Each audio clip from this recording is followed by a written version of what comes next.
ದಕ್ಷಿಣ ಭಾರತದ ಏಕೈಕ ಬಿಸಿ ನೀರಿನ ತಾಣ ಪುಣ್ಯಕ್ಷೇತ್ರ ಬೆಂದರ್ತೀರ್ಥ.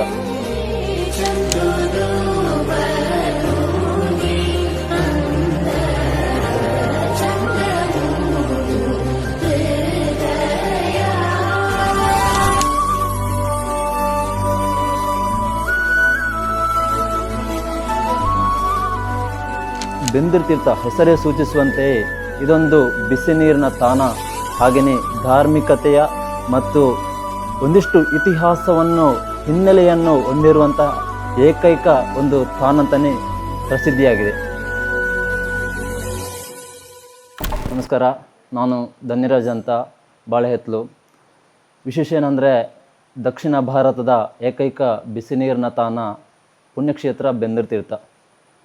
ಇವಾಗ ಬೆಂದರ್ತೀರ್ಥ ಹೆಸರೇ ಸೂಚಿಸುವಂತೆಯೇ ಇದೊಂದು ಬಿಸಿ ನೀರಿನ ತಾಣ, ಹಾಗೆಯೇ ಧಾರ್ಮಿಕತೆಯ ಮತ್ತು ಒಂದಿಷ್ಟು ಇತಿಹಾಸವನ್ನು ಹಿನ್ನೆಲೆಯನ್ನು ಹೊಂದಿರುವಂತಹ ಏಕೈಕ ಒಂದು ತಾಣ ಅಂತಲೇ ಪ್ರಸಿದ್ಧಿಯಾಗಿದೆ. ಕೇವಲ ಇದು ಬೆಂದರ್ತೀರ್ಥ ಅಂದರೆ ಈ ಒಂದು ಜಾಗದಲ್ಲಿ ಬಿಸಿ ನೀರಿನ ಮಾತ್ರವಲ್ಲ, ಇದೊಂದು ನಮ್ಮ ಹತ್ತಿರದೇ ಗ್ರಾಮದ ದೇವರಿಗೆ ಆದಂತಹ ಶ್ರೀ ವಿಷ್ಣುಮೂರ್ತಿ ದೇವರಿಗೆ ಕೂಡ ನಿಕಟವಾದಂತಹ ಸಂಬಂಧವನ್ನು ಹೊಂದಿರುವಂತಹ ಪುಣ್ಯ ಸ್ಥಳನೂ ಹೌದು. ವಿಶೇಷ ತುಂಬಾ ಇದೆ. ಏನಪ್ಪ ಅಂದರೆ ಇತಿಹಾಸದ ಪುಟಗಳನ್ನು ನಾವು ತೆರೆಯುತ್ತಾ ಹೋದಾಗ ಒಂದಿಷ್ಟು ಹಲವಾರು ವರ್ಷಗಳಿಂದ, ಅಂದರೆ ನಾವು ಹುಟ್ಟುವ ಮೊದಲೇ ಈ ಒಂದು ಕ್ಷೇತ್ರವು ತುಂಬಾ ಪ್ರಸಿದ್ಧಿಯಾಗಿದೆ. ಯಾಕೆ ಪ್ರಸಿದ್ಧಿಯಾಗಿದೆ ಅಂದರೆ ಈ ಒಂದು ಕ್ಷೇತ್ರದ ಇತಿಹಾಸ ಅಷ್ಟು ಹಿನ್ನೆಲೆಯಿಂದ ಬಂದಿರುತ್ತದೆ. ಹಿಂದೆ ಕನ್ವರ್ಷಿ ಮಹರ್ಷಿಗಳು ಇಲ್ಲಿ ಬರಬೇಕಾದ್ರೆ ದನ ಮತ್ತು ಹುಲಿಗಳು ಒಟ್ಟಿಗೆ ಒಂದು ಮೇಯುತ್ತಿದ್ದ ಆ ಒಂದು ಸಂದರ್ಭವನ್ನು ಅವರು ಗಮನಿಸಿರುತ್ತಾರೆ.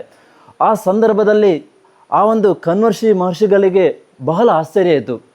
ಏನೋ ಈ ಒಂದು ಜಾಗದಲ್ಲಿ ವಿಶೇಷತೆ ಇದೆ, ಏನೋ ಒಂದು ಜಾಗಕ್ಕೆ ಒಂದು ಮಹಿಮೆ ಇದೆ, ಏನೋ ಒಂದು ಕಲೆ ಸಾನ್ನಿಧ್ಯವೂ ಹೌದು ಅಂತ ಒಂದು ತನ್ನಲ್ಲೇ ಒಂದು ಯೋಚನೆಗೊಂಡು ಈ ಸ್ಥಳಕ್ಕೆ ಒಂದು ವಿಷ್ಣುಮೂರ್ತಿ ದೇವಾಲಯ ಮತ್ತು ಗೋಪಾಲ ಕ್ಷೇತ್ರ ಎಂದು ಕರೆಸಿದರು. ಯಾಕೆಂದರೆ ಇಲ್ಲಿ ದನಗಳು ಮತ್ತು ಹುಲಿಗಳು ಒಂದೇ ಸಾಮರಸ್ಯದಿಂದ ಬದುಕುವ ಒಂದು ಸಂದರ್ಭ ಆ ಸಂದರ್ಭದಲ್ಲಿ ಅವರ ಕಣ್ಣಿಗೆ ಕಾಣಸಿಗಿತ್ತು. ಅಷ್ಟು ಮಾತ್ರವಲ್ಲದೆ ನಾವು ಇದರ ಹಿನ್ನೆಲೆಯನ್ನು ಇನ್ನಷ್ಟು ಬಗೆದಾಗ ಇತಿಹಾಸದಲ್ಲಿ ರಾಮಾಯಣವನ್ನು ನಾವೆಲ್ಲರೂ ಕೇಳಿರುತ್ತೇವೆ. ಸೀತೆಯನ್ನು ರಾಮನು ಲಂಕೆಯಿಂದ ಕರೆದುಕೊಂಡು ಬರಬೇಕಾದ್ರೆ ಇದೇ ಹತ್ತಿರದಲ್ಲಿರುವಂತಹ ಬೆಂದರ್ತೀರ್ಥದಲ್ಲಿ ಅವರು ಕೂಡ ಪುಣ್ಯ ಸ್ಥಾನವನ್ನು ಮಾಡಿದ್ದಾರೆ ಅನ್ನುವಂಥ ಪ್ರತೀತಿ ಇದೆ. ಮಾತ್ರವಲ್ಲದೆ ಇದು ಬಹಳ ಹಿನ್ನೆಲೆಯನ್ನು, ಅಂದರೆ ಎಷ್ಟೋ ಇಲ್ಲಿನ ಊರಿನ ಭಕ್ತರು ಮಾತ್ರವಲ್ಲದೆ ಒಂದಿಷ್ಟು ಪರ ಊರಿನ ಅದೆಷ್ಟೋ, ನಾವು ಇಲ್ಲಿ ಇವಾಗ ನಿತ್ಯ ನಾವು ಪರಿಸರವಾದಿಗಳು, ನಾವು ಇಲ್ಲೇ ಬಂದು ನೋಡಬೇಕಾದ್ರೆ ಒಂದಿಷ್ಟು ಹೊರಗಿನ ರಾಜ್ಯದವರು ಕೂಡ ಬರುತ್ತಾರೆ. ಹಾಗೆಯೇ ಬೆಂದರ್ತೀರ್ಥ ಹೆಸರೇ ಸೂಚಿಸುವಂತೆಯೇ ಬಹಳ ಒಂದು ಹಿನ್ನೆಲೆ ಮತ್ತು ಒಂದಿಷ್ಟು ಪರಂಪರೆಯನ್ನು ಹೊಂದಿರತಕ್ಕಂತಹ ಈ ಒಂದು ಸನ್ನಿಧಿ. ಬೆಂದರ್ತೀರ್ಥವು ಅದೇ ವಿಷ್ಣುಮೂರ್ತಿ ದೇವಾಲಯಕ್ಕೆ ನಿಕಟವಾದ ಸಂಬಂಧವನ್ನು ಹೊಂದಿಕೊಂಡು ಬರುವ ಭಕ್ತರಿಗೆ ಒಂದು ತೀರ್ಥಸ್ಥಾನ ಮಾತ್ರವಲ್ಲದೆ ಒಂದಿಷ್ಟು ಚರ್ಮ ರೋಗಗಳ ನಿವಾರಣೆಗೂ ಕೂಡ ರಾಮಬಾಣವೆಂದೇ ಪ್ರಸಿದ್ಧಿಯಾಗಿದೆ. ಅಲ್ಲದೆ ಇಲ್ಲಿಯ ಇನ್ನೊಂದು ಪ್ರಮುಖ ವಿಶೇಷತೆ ಏನೆಂದರೆ ಕಳೆದ ಹಲವು ವರ್ಷಗಳಿಂದ ಪ್ರಾಚೀನ ಇತಿಹಾಸದಿಂದಲೇ ನಾವೊಂದಿಷ್ಟು ಇಲ್ಲಿಯ ಒಂದು ಆರ್ಟಿಕಲನ್ನು ತೆಗೆದು ನೋಡಿದಾಗ ಇತಿಹಾಸದಿಂದಲೂ ಪ್ರತಿ ವರ್ಷವೂ ಶ್ರಾವಣ ಮಾಸದಲ್ಲಿ ಬರ್ತಕ್ಕಂತಹ ಏನು ತೀರ್ಥ ಅಮಾವಾಸ್ಯೆ ಇದೆ, ಆ ಒಂದು ತೀರ್ಥ ಅಮಾವಾಸ್ಯೆಯ ದಿನದಂದು ಪುಣ್ಯ ಸ್ಥಾನ ಈ ಒಂದು ಕ್ಷೇತ್ರದಲ್ಲಿ ಈ ಒಂದು ಪುಣ್ಯ ನೀರಿನಲ್ಲಿ ನಡೆಯಲಿಕ್ಕಿದೆ. ಅದೆಷ್ಟು ಊರಿನ ಗ್ರಾಮದ ಭಕ್ತರು ಮಾತ್ರವಲ್ಲದೆ ಒಂದಿಷ್ಟು ಪರ ಊರಿನ ಭಕ್ತರು ಕೂಡ ಆಗಮಿಸಿ ತಮ್ಮ ಪಾಪ ಪುಣ್ಯಗಳನ್ನು ಇಲ್ಲಿ ಕೂಡ ಒಂದು ಈ ಪುಣ್ಯ ತೀರ್ಥದಲ್ಲಿ ಸ್ನಾನ ಮಾಡುವ ಮುಖಾಂತರವಾಗಿ ಒಂದು ಪುಣ್ಯವನ್ನು ಪಡೆದುಕೊಳ್ಳು ಕೂಡ ಒಂದು ಪ್ರತೀತಿ ಇದೆ. ಹಾಗೆಯೇ ಚರ್ಮರೋಗ ನಿವಾರಣೆ. ಏನಿದು ಚರ್ಮರೋಗ ನಿವಾರಣೆಗೆ ರಾಮಬಾಣ? ಹೌದು, ಯಾಕಂದರೆ ಇದೊಂದು ಕೆಮಿಕಲ್, ಒಂದು ರಂಜಕಾಂಶ ಆಗಿರ್ಬೋದು, ಇಲ್ಲಾಂದರೆ ಗಂಧಕಾಂಶ ಆಗಿರ್ಬೋದು ಕೂಡಿದಂತಹ ನೀರು ಇಲ್ಲಿ ಒಂದು ಎಷ್ಟೋ ಆಳದಲ್ಲಿ, ಯಾಕಂದರೆ ಇದು ಎಷ್ಟೋ ಕಿಲೋಮೀಟ್ರ್ ಆಳದಲ್ಲಿ ಉಂಟಂತ ಸೈಂಟಿಫಿಕ್ ಹೇಳುತ್ತೆ, ನಾವು ಹೇಳೋದಿಲ್ಲ. ಆದ್ದರಿಂದ ಆ ಒಂದು ಎಷ್ಟೋ ಆಳದಲ್ಲಿರುವಂತಹ ಆ ಒಂದು ಖನಿಜ ಅಂಶಗಳಿಂದ ಕೂಡಿದಂತಹ ಏನು ನೀರು ಇಲ್ಲಿ ಒಂದು ಬಿಸಿಯನ್ನು ಮೇಲ್ಪದರವನ್ನು ಬಿಸಿಯಾಗಿ ಮಾಡುತ್ತದೆ, ಅದು ಈ ಒಂದು ನಮ್ಮ ಮೈಮೇಲೆ ಬರುವಂತಹ ಚರ್ಮ ರೋಗಗಳಿಗೆ ರಾಮಬಾಣ ಕೂಡ ಅಂತಲೇ ಪ್ರಸಿದ್ಧಿಯಾಗಿದೆ. ಹಾಗೆಯೇ ಇನ್ನು ಕೆಣಕುತ್ತಾ ಹೋದರೆ ಈ ಒಂದು ಬೆಂದಿರು ತೀರ್ಥವು ಮನಮೋಹಕವಾದ ದೃಶ್ಯವೂ ಹೌದು. ಯಾಕಂದರೆ ಇಲ್ಲೇ ಹತ್ತಿರ ಒಂದು ಸೀರೆ ಹೊಲೆನ ಹರಿಯುತ್ತಿದೆ. ಕುಮಾರಧಾರ ಮತ್ತು ನೇತ್ರಾವತಿ ಎರಡು ನದಿಗಳು ಉಪನದಿಗಳು ಸಂಗಮವಾಗಿ ಸೀರೆ ಹೊಲೆ ಜೋಡಿಸಿ ಆಮೇಲೆ ಹರಿಯುವುದು ಸೀರೆ ಹೊಲೆಯಾಗಿ ಹರಿಯುತ್ತದೆ. ಇದರ ಪಕ್ಕದಲ್ಲಿ ನಾವು ಗಮನಿಸಿರ್ಬೋದು, ಸೀರೆ ಹೊಲೆಯಲ್ಲಿ ಒಂದಿಷ್ಟು ತಣ್ಣೀರಿನ ಅನುಭವ ಆದರೆ ಪಕ್ಕದಲ್ಲಿ ಇರುವಂತಹ ಈ ಒಂದು ಬಿಸಿ ನೀರಿನ ತೀರ್ಥಗುಂಡಿಗೆ ಇಳಿದಾಗ ನಮಗೆ ಬೆಚ್ಚನೆಯ ಅನುಭವ ಇವನ್ ಮಳೆಗಾಲದಲ್ಲೂ ಕೂಡ ಆಗುತ್ತಿರುವುದು ನಿಜಕ್ಕೂ ಇಲ್ಲಿ ಒಂದು ಪ್ರಕೃತಿಯ ವಿಸ್ಮಯ ಎಂದನ್ನೇ ನಾವು ಹೇಳಬಹುದು. ಹಾಗೆಯೇ ಇನ್ನು ಇದರ ಮುಂದೆ ನಾವು ಹೋಗಬೇಕಾದ್ರೆ ಇಲ್ಲೇ ಒಂದು ಪಕ್ಕದಲ್ಲಿ ಕಿಂಡಿ ಆಣೆಕಟ್ಟು ಇದೆ. ಅದರ ಮುಖಾಂತರವಾಗಿ ನಾವು ದಾಟಿದಾಗ ಅಲ್ಲೇ ಒಂದು ಹೊಸದಾಗಿ ನಿರ್ಮಾಣಗೊಂಡಿರುವಂತಹ ನಮ್ಮ ಶ್ರೀ ವಿಷ್ಣುಮೂರ್ತಿ ದೇವಾಲಯಕ್ಕೆ ಸಂಪರ್ಕವನ್ನು ಸಾಧಿಸುವಂತಹ ಒಂದು ತೂಗು ಸೇತುವೆ ಇದೆ. ಅದು ಕೂಡ ಮನಮೋಹಕ ದೃಶ್ಯವು ಕೂಡ ಈ ಒಂದು ಸುಂದರವಾದ ಪರಿಸರಕ್ಕೆ ಸಾಕ್ಷಿಯಾಗಿದೆ. ಹಾಗೆಯೇ ಪ್ರತಿ ವರ್ಷವೂ ಆಗಲೇ ಹೇಳಿದಂತೆ ಶ್ರಾವಣ ಮಾಸದಲ್ಲಿ ಬರುವಂತಹ ತೀರ್ಥ ಅಮಾವಾಸ್ಯೆಯ ದಿನ ಅದೆಷ್ಟೋ ಜನ ಬರ್ತಾರೆ. ಬೆಳಿಗ್ಗೆ 4 ಗಂಟೆಯಿಂದ ಇಲ್ಲಿ ಪುಣ್ಯ ತೀರ್ಥಸ್ನಾನ ನಡೆಯಲಿಕ್ಕಿದೆ. ಮಾತ್ರವಲ್ಲದೆ ದೇವಾಲಯದಲ್ಲಿ ಜರುಗುವಂತಹ ವರ್ಷಾವಧಿ ಜಾತ್ರಾವಧಿ ಉತ್ಸವ ಏನಿದೆ, ಅಲ್ಲಿಗೆ ಕೂಡ ಜಾತ್ರಾವಧಿ ಉತ್ಸವದ ಮುಂದೆ ಅಲ್ಲಿಯ ಒಂದು ಪ್ರಧಾನ ಅರ್ಚಕರು ಇಲ್ಲಿಗೆ ಬಂದು ಇಲ್ಲಿಯ ನೀರನ್ನು ಅಲ್ಲಿಗೆ ಕೊಂಡೋಗಿ ದೇವರಿಗೆ ಒಂದು ಅರ್ಚನೆ ಮಾಡುವ ಮುಖಾಂತರವಾಗಿ ನಂತರದ ಉತ್ಸವಗಳನ್ನು ನಾವು ಈ ಒಂದು ಸಂದರ್ಭದಲ್ಲಿ ಇಲ್ಲಿ ಕಾಣುತ್ತಿರಬಹುದು. ಹಾಗೆಯೇ ಮಾತ್ರವಲ್ಲದೆ ಇಲ್ಲಿಯ ಇನ್ನೊಂದು ವಿಶೇಷತೆ ಏನಂದರೆ, ಕಳೆದ ಒಂದಿಷ್ಟು ವರ್ಷಗಳಿಂದ, ಯಾಕಂದರೆ ನಾವು ಹುಟ್ಟೋ ಮೊದಲೇ ಬೆಂದಿರು ತೀರ್ಥ ಅನ್ನುವ ಒಂದು ಪ್ರತೀತಿ ಇಲ್ಲಿಯ ಒಂದು ಇತಿಹಾಸ ತುಂಬಾ ಪ್ರಚಾರವಾಗಿತ್ತು.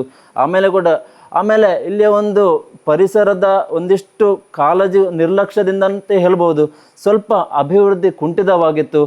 ಮತ್ತೆ ಆ ಒಂದು ಅಭಿವೃದ್ಧಿಯತ್ತ ಇದೀವಾಗ ಒಂದು 5 ವರ್ಷದಲ್ಲಿ ಹೆಜ್ಜೆ ಹಾಕುತ್ತಿದೆ. ಯಾಕಂದರೆ ಇಲ್ಲಿಯ ಒಂದಿಷ್ಟು ಸ್ಥಳೀಯ ಸಂಘಟನೆಗಳಾಗಿರ್ಬೋದು, ಪ್ರಮುಖವಾಗಿ ಶಿವಾಜಿ ಯುವಸೇನೆ ಆಗಿರ್ಬೋದು, ಹತ್ತಿರದಲ್ಲಿರುವಂತಹ ದೇವಾಲಯದ ಸಮಿತಿಗಳಾಗಿರ್ಬೋದು, ಸಮರ್ಪಣಾ ಸೇವಾ ಟ್ರಸ್ಟ್ ಆಗಿರ್ಬೋದು, ಹತ್ತಿರದ ಒಂದಿಷ್ಟು ಸಂಘಟನೆಗಳು, ನಮ್ಮ ಭಗತ್ ಸಿಂಗ್ ಸಂಘಟನೆಗಳಾಗಿರ್ಬೋದು, ಎಲ್ಲರೂ ಕೈ ಜೋಡಿಸುತ್ತಾ ಈ ಒಂದು ಸಾನ್ನಿಧ್ಯದ ಒಂದು ಮಹಿಮೆಯನ್ನು ನಮ್ಮ ಊರು ಬಿಟ್ಟು ಹತ್ತೂರಿಗೆ ತಲುಪಿಸುವಲ್ಲಿ ಪ್ರಾಮಾಣಿಕವಾದಂತಹ ಪ್ರಯತ್ನವನ್ನು ಕೂಡ ಮಾಡುತ್ತಾ ಬಂದಿರುತ್ತಾರೆ.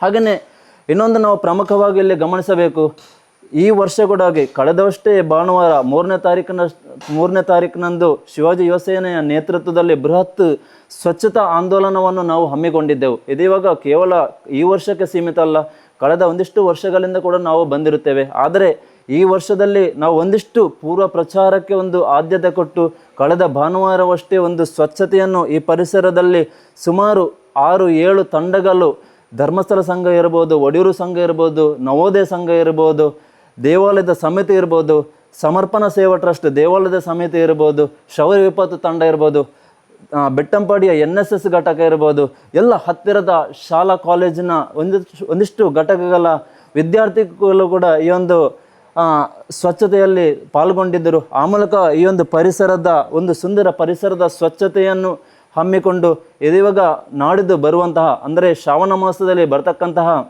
23ನೇ ತಾರೀಕು ತೀರ್ಥ ಅಮಾವಾಸ್ಯೆ ಏನಿದೆ, ಬೆಳಗ್ಗೆ ಮುಂಜಾನೆ 4ರಿಂದ ದೇವಾಲಯದ ಅರ್ಚಕರು ಇಲ್ಲಿಗೆ ಆಗಮಿಸಿ ಇಲ್ಲಿ ಒಂದು ಧಾರ್ಮಿಕ ವಿಧಿವಿಧಾನಗಳನ್ನು ಪೂರೈಸಿ ಆ ಬಳಿಕವಾಗಿ ಬೆಳಗ್ಗೆ 4ರಿಂದ ಬರುವ ಭಕ್ತರಿಗೆ ಒಂದು ಪುಣ್ಯ ನೀರಿನಲ್ಲಿ ಸ್ನಾನವನ್ನು ಮಾಡುವಂತಹ ಅವಕಾಶವನ್ನು ಕೂಡ ಮಾಡಿರುತ್ತೇವೆ. ಮತ್ತೊಂದು ಆ ಒಂದು ದಿನದ ವಿಶೇಷತೆ ಏನಂದರೆ, ನಾಡಿದ್ದು 4 ಗಂಟೆಯಿಂದ ಪುಣ್ಯ ತೀರ್ಥ ಸ್ನಾನ ನಡೆಯಲಿಕ್ಕಿದೆ. ಬರುವ ಭಕ್ತರು ಇಲ್ಲೇ ಹತ್ತಿರದ ಸೀರೆ ಹೊಲೆಯಲ್ಲಿ ಪ್ರಥಮವಾಗಿ ಮಿಂದು ಅಲ್ಲಿ ಸ್ನಾನಘಟ್ಟದ ಒಂದಿಷ್ಟು ನಾಮಫಲಕವನ್ನು ಕೂಡ ಇನ್ನು ಅಳವಡಿಸಿರುತ್ತೇವೆ. ಅಲ್ಲಿ ಕೂಡ ಆ ಒಂದು ಸ್ನಾನಘಟ್ಟದಲ್ಲಿ ಪ್ರಥಮವಾಗಿ ಮಿಂದು ಆ ಬಳಿಕವಾಗಿ ಈ ಬೆಂದಿರು ತೀರ್ಥ ಪುಣ್ಯಕೆರೆಯಲ್ಲಿ ನಾವು ಸ್ನಾನವನ್ನು 3 ಸಲ ಒಂದು ಮುಳುಗುವ ಮುಖಾಂತರವಾಗಿ ನಮ್ಮ ಒಂದು ಜೀವನದ ಪುಣ್ಯಗಳು ನಾವು ಒಂದು ಪ್ರಾಪ್ತಿ ಮಾಡಬೇಕಿದೆ. ಹಾಗೆಯೇ ಮತ್ತೊಮ್ಮೆ ಈ ಸಂದರ್ಭದಲ್ಲಿ ಈ ಮೂಲಕ ತಮ್ಮಲ್ಲಿ ಕೂಡ ವಿನಂತಿಸುತ್ತಿದ್ದೇವೆ, ಏನಂದರೆ ಇವಾಗ ಮಳೆಗಾಲದ ಸಂದರ್ಭ, ಪ್ರಕೃತಿಯ ಯಾವ ರೀತಿಯ ವಿಕೋಪ ಎಲ್ಲಿ ಏನಾಗುತ್ತೆ ಅಂತಲೂ ಗೊತ್ತಾಗಲ್ಲ. ಆದ್ದರಿಂದ ನಾಡಿದ ಇನ್ನೂ ಕೂಡ ಒಂದಿಷ್ಟು ದಿನಗಳು ಬಾಕಿ ಉಳಿದಿವೆ. ಯಾಕಂದರೆ ಈ ಒಂದು 15-20 ದಿನಗಳ ಹಿಂದೆ ಈ ಒಂದು ಪರಿಸರ ಸಂಪೂರ್ಣ ಮುಳುಗಡೆಯಾಗಿತ್ತು. ಯಾಕಂದರೆ ಪ್ರಕೃತಿಯು ಯಾರ ಕೈಯಲ್ಲಿ ಕೂಡ ಇಲ್ಲ.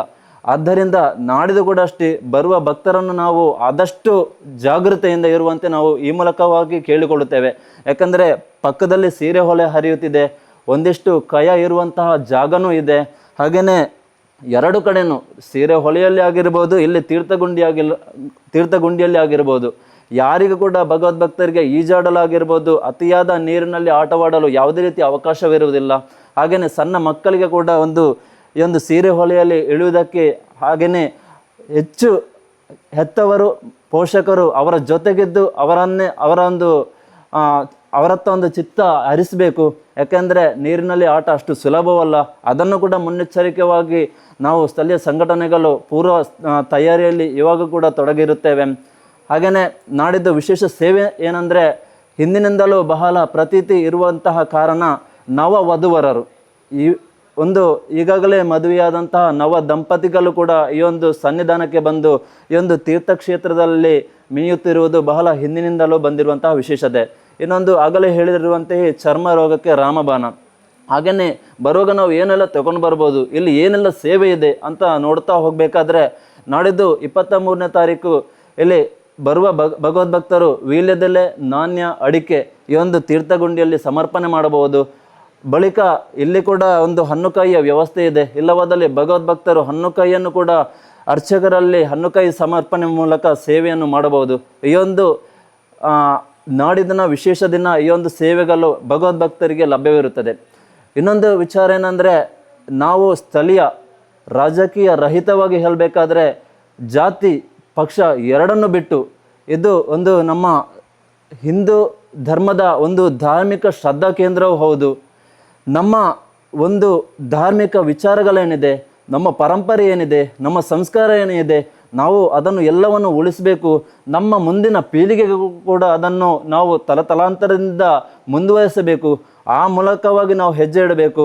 ಯಾಕಂದರೆ ಇಲ್ಲಿ ಆದಷ್ಟು ಸ್ವಚ್ಛತೆಯನ್ನು ಕಾಪಾಡಬೇಕು. ಯಾವುದೇ ರೀತಿಯ ಪಾದರಕ್ಷೆಯನ್ನು ಕೂಡ ಒಳಗಡೆ ಬಿಡದೆ ಪ್ರತಿಯೊಬ್ಬರು ಕೂಡ ಪಾದರಕ್ಷತೆ ರಹಿತವಾಗಿ ಈ ಒಂದು ಸನ್ನಿಧಾನಕ್ಕೆ ಭೇಟಿ ನೀಡಬೇಕು. ಮಾತ್ರವಲ್ಲದೆ ಈ ಒಂದು ಕ್ಷೇತ್ರವು ಹಲವು ವರ್ಷಗಳಿಂದ ಅಭಿವೃದ್ಧಿಯನ್ನು ಎದುರು ನೋಡುತ್ತಿದೆ. ರಾಜಕೀಯ ರಹಿತವಾಗಿ ಒಂದಿಷ್ಟು ಸಂಘಟನೆಗಳು ಇದರ ಹಿಂದೆ ಹಲವಾರು ವರ್ಷಗಳಿಂದ ಕೈ ಜೋಡಿಸಿ ಈ ಒಂದು ಕ್ಷೇತ್ರದ ಅಭಿವೃದ್ಧಿಗೆ ಪಣ ತೊಡುತ್ತಿದೆ. ಆದ್ದರಿಂದ ಎಲ್ಲರೂ ಜಾತಿ ಭೇದ ಪಕ್ಷ ಮರೆತು ಈ ಒಂದು ಸನ್ನಿಧಾನದ ಅಭಿವೃದ್ಧಿಗೆ ಪಾಲ್ಗೊಳ್ಬೇಕು. ಅಲ್ಲದೆ ಈ ಒಂದು ಕ್ಷೇತ್ರದಲ್ಲಿ ಇದರದ್ದೇ ಹತ್ತಿರದಲ್ಲಿರುವಂತಹ ವಸತಿ ಗೃಹ ಇದೆ. ಬರುವ ಭಗವದ್ಭಕ್ತರಿಗೆ ಅಲ್ಲಿ ಮೂಲಭೂತ ಸೌಕರ್ಯನೂ ಇದೆ. ಮಾತ್ರವಲ್ಲದೆ ಇಲ್ಲಿ ಒಂದು ನಿರಂತರವಾಗಿ ಚೆಂಡೆ ತರಬೇತಿ ಕೂಡ ನಡೆಯುತ್ತಿದೆ.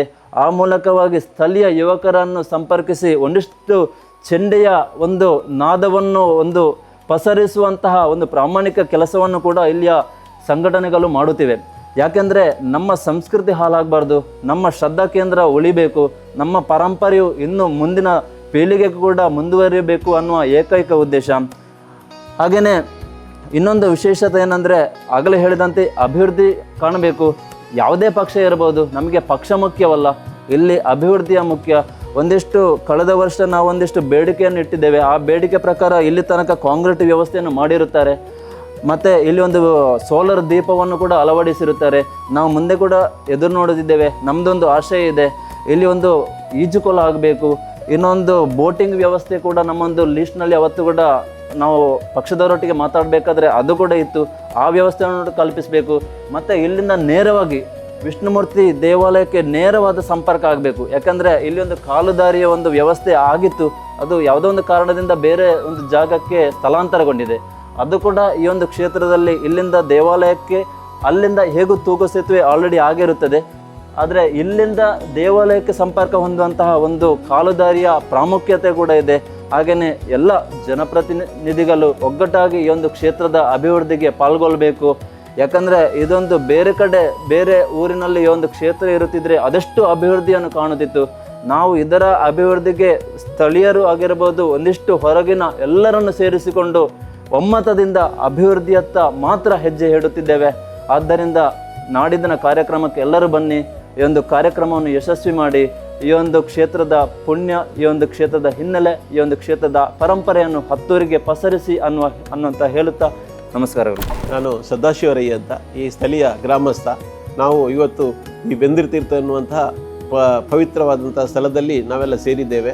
ನಾನು ಸುಮಾರು 40 ವರ್ಷಗಳಿಂದ ಇಲ್ಲಿಯ ಸ್ಥಳೀಯ ಪಕ್ಕದ ಶಾಲೆಯಲ್ಲಿ ಪ್ರಾಥಮಿಕ ವಿದ್ಯಾಭ್ಯಾಸವನ್ನು, ಅದೇ ರೀತಿ ಬೆಟ್ಟಂಪಾಡಿ ನವೋದಯ ಪ್ರೌಢಶಾಲೆಯಲ್ಲಿ ಹೈಸ್ಕೂಲ್ ವಿದ್ಯಾಭ್ಯಾಸ ಮಾಡ್ತಿರುವಂತಹ ಸಂದರ್ಭದಲ್ಲಿ ಈ ಬೆಂದೂರು ತೀರ್ಥದಲ್ಲಿ ನಾವು ಪ್ರತಿ ವರ್ಷವೂ ಶ್ರಾವಣ ಮಾಸದ ಅಮಾವಾಸ್ಯೆಯ ದಿನ ಅಂದರೆ ಪ್ರಾತಃ ಕಾಲದಲ್ಲಿ ಸುಮಾರು 4-4:30 ಗಂಟೆಗೇ ಬಂದು ಇಲ್ಲಿ ಸ್ನಾನವನ್ನು ಮಾಡಿಕೊಂಡು ಹೋಗುವಂಥದ್ದು ನಮ್ಮ ಸಂಪ್ರದಾಯ. ಎಲ್ಲ ಈ ಜಾಗದ ಈ ಪ್ರಕೃತಿಯ ರಮಣೀಯವಾದಂಥ ಅಂದರೆ 3 ನದಿಗಳು ಸೇರುವಂತಹ ಒಂದು ತ್ರಿವೇಣಿ ಸಂಗಮ ಈ ಜಾಗದಲ್ಲಿರುವಂತಹ ಈ ಬೆಂದೂರು ತೀರ್ಥ ಎನ್ನುವಂತಹ ತುಂಬ ಪವಿತ್ರ. ಅಂದರೆ ನಮಗೆ ಇದು ಸಾನ್ನಿಧ್ಯ, ಇಲ್ಲಿ ಹೇಗೆ ವಿಷ್ಣುಮೂರ್ತಿ ದೇವರು ಗೋಪಾಲ ಕ್ಷೇತ್ರ ಇರದೆ ಇಲ್ಲಿ ವಿಷ್ಣುಮೂರ್ತಿ ದೇವರ ಸಾನ್ನಿಧ್ಯ ಹೇಗೆ ಇದೆ, ಅದಕ್ಕೆ ಸಂಬಂಧಪಟ್ಟಂತಹ ಪರಿವಾರ ದೈವಗಳ, ರಾಜನ್ ದೈವಗಳ ಕದಿಕೆ ಚಾವಡಿ ಇದೆ, ಅದೆಲ್ಲ ನಮ್ಮ ಶ್ರದ್ಧಾ ಕೇಂದ್ರಗಳು. ಅದೇ ರೀತಿ ಈ ಬೆಂದೂರು ತೀರ್ಥವು ನಮ್ಮ ಧಾರ್ಮಿಕ ಶ್ರದ್ಧಾ ಕೇಂದ್ರವಾಗಿದೆ. ನಾವು ಅವತ್ತಿನಿಂದ ಅಂದಿನಿಂದ ಇಂದಿನವರೆಗೆ ಗಮನಿಸುತ್ತಿರುವಂತೆ ಈ ಜಾಗಕ್ಕೆ ಬಹಳಷ್ಟು ದೂರಗಳಿಂದಲೂ ಇಲ್ಲಿ ಜನರು ಬರ್ತಾರೆ, ಇಲ್ಲಿ ಸ್ನಾನ ಮಾಡಿಕೊಂಡು ಹೋಗ್ತಾರೆ. ಅದೇ ರೀತಿ ಇಲ್ಲಿ ನವ ವಧುವರರು, ನವ ವಿವಾಹಿತರು ಬಂದು ಇಲ್ಲಿ ಸಂತಾನ ಭಾಗ್ಯಕ್ಕಾಗಿ ಸಹ ಪ್ರಾರ್ಥನೆಯನ್ನು ಮಾಡಿಕೊಂಡು ಹೋಗ್ತಾರೆ. ಅವರಿಗೆ ಅದೇ ರೀತಿ ಈ ಕೊಲದಲ್ಲಿ ಸ್ನಾನ ಮಾಡಿದರೆ ನಮ್ಮ ಶರೀರದಲ್ಲಿರುವಂತಹ ಎಲ್ಲ ಚರ್ಮದ ರೋಗಗಳು ಸಹ ವಾಸಿಯಾಗುತ್ತವೆ ಅನ್ನುವಂತಹ ನಂಬಿಕೆಯೂ ನಮ್ಮಲ್ಲಿ ಇದೆ. ಅದೇ ರೀತಿ ಇಲ್ಲಿ ಪ್ರತಿ ವರ್ಷವೂ ನಾವು ನಮ್ಮ ಈ ಸ್ಥಳದ ಪಾವಿತ್ರ್ಯತೆಯನ್ನು ಉಳಿಸಿಕೊಂಡು ನಾವು ಈ ಸ್ಥಳೀಯರು ನಾವು ನಮ್ಮ ಒಂದು ಧಾರ್ಮಿಕ ಶ್ರದ್ಧಾ ಕೇಂದ್ರ ಎನ್ನುವಂಥ ನೆಲೆಯಲ್ಲಿ ನಾವು ಇದನ್ನು ಅತ್ಯಂತ ಗೌರವದಿಂದ ಈ ಒಂದು ಕಾರ್ಯಕ್ರಮದಲ್ಲಿ ನಾವು ಭಾಗವಹಿಸ್ತಾ ಇದ್ದೇವೆ. ಅದೇ ರೀತಿ ಸುಮಾರು 35 ವರ್ಷಗಳ ಹಿಂದೆ ಕರ್ನಾಟಕ ಸರ್ಕಾರದ ಪ್ರವಾಸೋದ್ಯಮ ಇಲಾಖೆಯಿಂದ ಈ ಸ್ಥಳವನ್ನು ಸಹ ಪ್ರವಾಸೋದ್ಯಮ ಇಲಾಖೆಯು ಇಲ್ಲಿ ಸುಮಾರು ಕಾರ್ಯಕ್ರಮಗಳನ್ನು ಮಾಡಿಕೊಂಡು ಇಲ್ಲಿಗೆ ಬೇರೆ ಬೇರೆ ಕರ್ನಾಟಕ ರಾಜ್ಯದಾದ್ಯಂತ ಶೈಕ್ಷಣಿಕ ಪ್ರವಾಸವನ್ನು ಮಾಡುವಂಥ ವಿದ್ಯಾರ್ಥಿಗಳು, ಬೇರೆ ಬೇರೆ ಜನರು ಈ ಜಾಗಕ್ಕೆ ಬಂದು ಹೋಗ್ತಾ ಇದ್ರು. ಸರ್ಕಾರದ ಪ್ರವಾಸೋದ್ಯಮ ಇಲಾಖೆಯಿಂದಲೇ ಒಬ್ಬ ವ್ಯಕ್ತಿಯನ್ನು ಸಹ ಇಲ್ಲಿ ನೇಮಿಸಿದ್ದರು. ಆದರೆ ಇತ್ತೀಚಿನ ದಿನಗಳಲ್ಲಿ ಅದರ ಅಗತ್ಯ ಇಲ್ಲ ಎನ್ನುವಂಥದ್ದನ್ನು ಮನಗಂಡು ಇಲ್ಲಿ ಯಾವುದೇ ಅಭಿವೃದ್ಧಿ ಕಾರ್ಯಗಳು ನಡೆಯುತ್ತಾ ಇಲ್ಲ. ಆದರೂ ಸಹ ನಾವು ಈ ಭಾಗದಲ್ಲಿರುವಂಥ ಎಲ್ಲ ಸ್ಥಳೀಯರು ಇದನ್ನು ನಮ್ಮ ನಂಬಿಕೆಗಳು ಇನ್ನೂ ಸಹ ಹಿಂದಿನಿಂದ ಅದೇ ರೀತಿಯಾಗಿ ನಂಬಿಕೆಯನ್ನು ನಾವು ಮುಂದುವರಿಸಿಕೊಂಡು ಬರ್ತಾ ಇದ್ದೇವೆ. ಪ್ರವಾಸೋದ್ಯಮ ಇಲಾಖೆಯು ಇದನ್ನು ಕಡೆಗಣಿಸಿದ್ದ ಸಂದರ್ಭದಲ್ಲಿಯೂ ಈ ಭಾಗದ ಶಿವಾಜಿ ಯುವ ಸೇನೆ ಅನ್ನುವಂಥ ಒಂದು ಉತ್ಸಾಹಿ ಯುವಕರ ತಂಡ, ಅದೇ ರೀತಿ ಇಲ್ಲಿ ಸ್ಥಳೀಯವಾಗಿರುವಂತಹ ಸರ್ಕಾರಿ ಪ್ರಥಮ ದರ್ಜೆ ಕಾಲೇಜು ಬೆಟ್ಟಂಪಾಡಿ ಇದರ ರಾಷ್ಟ್ರೀಯ ಸೇವಾ ಯೋಜನೆ ಎಲ್ಲ ಶಿಬಿರಾರ್ಥಿಗಳು, ಅದೇ ರೀತಿ ಈ ಭಾಗದ ಎಲ್ಲ ಸಂಘ ಸಂಸ್ಥೆಗಳನ್ನು ಸೇರಿಸಿಕೊಂಡು ಇಲ್ಲಿ ಸ್ವಚ್ಛತೆ ಇರಬಹುದು, ಈ ಜಾಗದ ಎಲ್ಲ ಅಭಿವೃದ್ಧಿಗಾಗಿ ಅವರು ತಮ್ಮ ಶ್ರಮವನ್ನು ವಹಿಸ್ತಾ ಇದ್ದಾರೆ. ಅದೇ ರೀತಿ ಈ ಮುಂದಿನ ದಿನಗಳಲ್ಲಿ ಇದೇ ತಿಂಗಳ 23 ತಾರೀಕಿಗೆ ಶ್ರಾವಣ ಅಮಾವಾಸ್ಯೆಯ ದಿವಸ ನಾವು ತೀರ್ಥದ ಅಮಾವಾಸ್ಯೆ ಅನ್ನುವಂಥದ್ದು ನಾವೆಲ್ಲ ಇಲ್ಲಿ ಬಂದು ಸ್ನಾನ ಮಾಡಲಿಕ್ಕೆ ನಾವು ಉತ್ಸುಕರಾಗಿದ್ದೇವೆ. ನೀವೆಲ್ಲರೂ ಬಂದು ಈ ಜಾಗದಲ್ಲಿ ಮೊದಲಿಗೆ ಈ ಹೊಳೆಯಲ್ಲಿ ಸ್ನಾನ ಮಾಡಿ ಆಮೇಲೆ ಈ ಕೆರೆಯಲ್ಲಿ ಸ್ನಾನ ಮಾಡಿ ನೀವು ಸಹ ಪುನೀತರಾಗಿಕೊಳ್ಳಿ. ನಿಮಗೆಲ್ಲರಿಗೂ ಈ ಕ್ಷೇತ್ರದ ಶ್ರೀ ಬೈಲಾಡಿ ವಿಷ್ಣುಮೂರ್ತಿ ದೇವರು, ಅದೇ ರೀತಿ ಕದಿಕೆ ಚಾವಡಿಯಲ್ಲಿರುವಂಥ ಎಲ್ಲ ಪರಿವಾರ ದೈವಗಳ, ಈ ಭಾಗದ ಎಲ್ಲ ದೈವಿಕ ಶಕ್ತಿಗಳ ಆಶೀರ್ವಾದ ನಿಮ್ಮ ಮೇಲೆ ಇರಲಿ ಅಂತ ಆಶಿಸ್ತಾ ಇದ್ದೇನೆ.